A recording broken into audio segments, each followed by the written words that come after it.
দর্শক আসসালামু আলাইকুম। কানাডা থেকে আমি সাকিব। আজকে আপনাদের আবারও স্বাগত জানাচ্ছি। আজ 6 ডিসেম্বর 2024।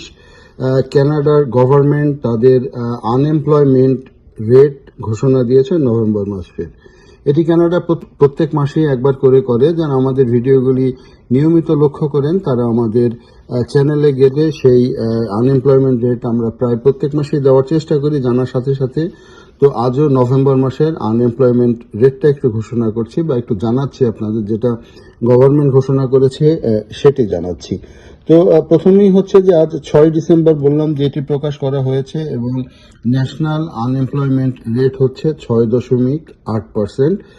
এটা গত মাসের চেয়ে বেড়েছে অর্থাৎ কানাডা এখন যে মোট জনসংখ্যা সেই মোট জনসংখ্যার 6.8 এই মুহূর্তে বেকার। তো যদি একটু আলোচনা করে যে প্রভিন্স ওয়াইজ, সেটা হচ্ছে যে আমরা যদি একটু প্রভিন্স ওয়াইজ আলোচনা করি পশ্চিম দিক থেকে কানাডার, যে প্রথমে হচ্ছে যে বিউটিফুল ব্রিটিশ কলম্বিয়া, অর্থাৎ অপরূপ সৌন্দর্যমণ্ডিত ব্রিটিশ কলম্বিয়া। সেই ব্রিটিশ কলম্বিয়াতে এই মুহূর্তে বেকারত্বের হার 5.7%, যেটা ন্যাশনাল এভারেজের চেয়ে কম।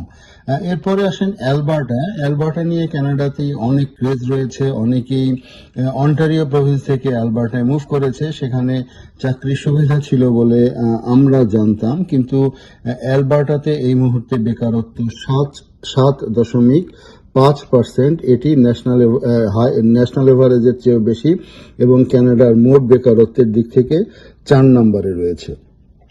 তারপর আসেন সাসকাচুয়ানে বেকারত্বের হার 5.6%, অর্থাৎ মোট জনসংখ্যার 5.6% বেকার। আপনারা জানেন যে সাসকাচুয়ান হচ্ছে একটি কৃষিভিত্তিক প্রভিন্স, এখানে প্রচুর পরিমাণে কৃষি কাজ হয় এবং সেখানের বেকারত্বের হার 5.6%।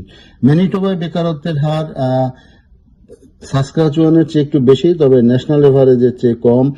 ম্যানিটোবায় বেকারত্ব হচ্ছে গিয়ে 5.8%।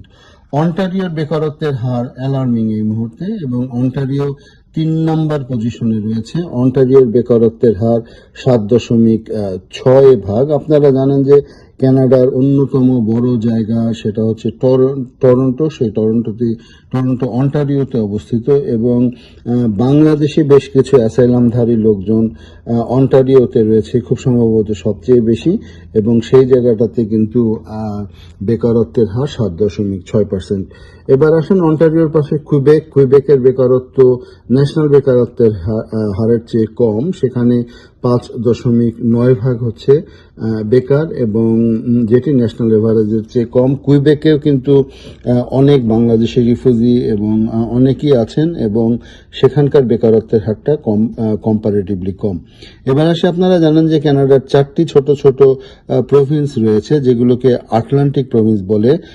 সেই আটলান্টিক প্রভিন্সগুলির মধ্যে নিউ ব্রাউনসউইক, সেটির বেকারত্বের হার 6.9% এবং এই বেকারত্বের হারটাও কিন্তু মোটামুটি ন্যাশনাল এভারেজের চেয়ে বেশি। নোভাস্কোশিয়াতে বেকারত্বের হার 6.1% এবং নোভাস্কোশিয়াতে আগে বেকারত্বের হারটা একটু বেশি ছিল। এই মুহূর্তে নোভাস্কোশিয়ার বেকারত্বের হারটা একটু কমছে। প্রিন্স এডওয়ার্ড আইল্যান্ডের অবস্থাও অতটা সুবিধার না, তারা সেখানকার বেকারত্বের হার 8% এবং এটিও ন্যাশনাল এভারেজের চেয়ে বেশি। কানাডার সবচেয়ে বেকার রয়েছে সেটা হচ্ছে যে নিউ ফাউন্ডল্যান্ড অ্যান্ড ল্যাব্রাডরে। আপনারা জানেন যে এটিও একটি আটলান্টিক প্রভিন্স, ছোট্ট প্রভিন্স, অল্প লোকের বসবাস।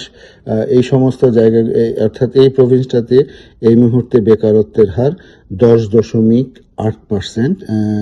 এটি প্রভিন্সের দিক থেকে কানাডার মধ্যে সবচেয়ে বেশি বেকারত্বের হারের প্রভিন্স, 10.8% নিউ ফাউন্ডল্যান্ড অ্যান্ড ল্যাব্রাডরে বেকার। আর ছোট ছোট যে টেরিটরিগুলি রয়েছে অর্থাৎ জনসংখ্যার দিক থেকে ছোট, যেমন ইউকন হচ্ছে ব্রিটিশ কলম্বিয়ার ঠিক উপরেই এবং সেখানে বেকারত্বের হার 5.9%। আর নর্থ ওয়েস্ট টেরিটরি 6.1%, এটিও ঠান্ডার জায়গা। এবং অন্যদিকে আরেকটি টেরিটরি 3 নম্বর টেরিটরি নুনাভুট, সেই নুনাভুটের বেকারত্বেরও হার 6.1%। অর্থাৎ টেরিটরিগুলির বেকারত্বের হার অন্যান্য জায়গার চেয়ে কম, অর্থাৎ প্রভিন্সগুলির চেয়ে কিছুটা কম বেশি কম। তো যেটা হচ্ছে যে অ্যালার্মিং হচ্ছে নিউ ফাউন্ডল্যান্ড অ্যান্ড ল্যাব্রাডরের জন্য 10.8% বেকার। অন্যদিকে অ্যালবার্টার অবস্থা ভালো না, 7.5% বেকার।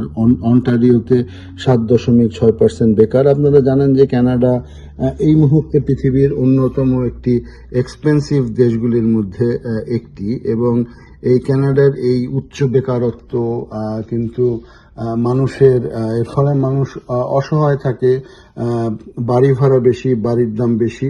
তো সব মিলিয়ে এই বেকারত্বের হারটা কিভাবে কমানো যায়, গভর্নমেন্ট চেষ্টা করছে যে ইমিগ্রেশন দ্রুত রিডিউস করা এবং অ্যাসাইলামধারীদের ব্যাপারে একটি সিদ্ধান্ত। তো এই অতি বেকারত্ব কিন্তু কানাডার ইকোনমিতে যথেষ্ট প্রভাব পড়ছে।